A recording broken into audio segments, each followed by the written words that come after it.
નમસ્કાર દર્શક મિત્રો, હું છું આશ્લેષા પટેલ અને આપ જોઈ રહ્યા છો અર્થ પડકાર ન્યૂઝ.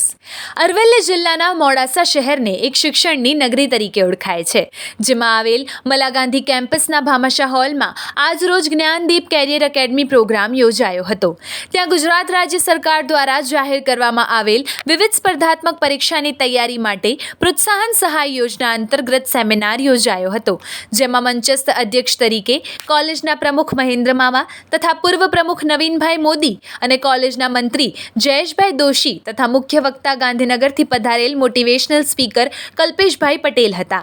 જ્યારે આ પ્રોગ્રામનું સંચાલન કોલેજ મંડળ તથા જ્ઞાન એકેડમીના સંચાલક પ્રતિકભાઈ રાવલ હતા. જ્યારે સમગ્ર પ્રોગ્રામનું સંચાલનનું સંયોજક તરીકે ડોક્ટર સંતોષ દેવકરે સમગ્ર બીડું સંભાળ્યું હતું.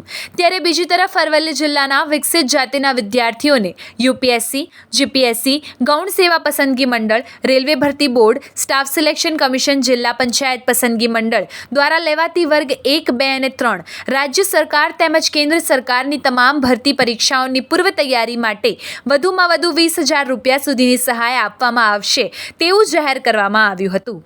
આવા જ અવનવા સમાચારો માટે જોતા રહો અર્થ પડકાર ન્યૂઝ. રિપોર્ટર મૌલિક શાહ, અરવલ્લી.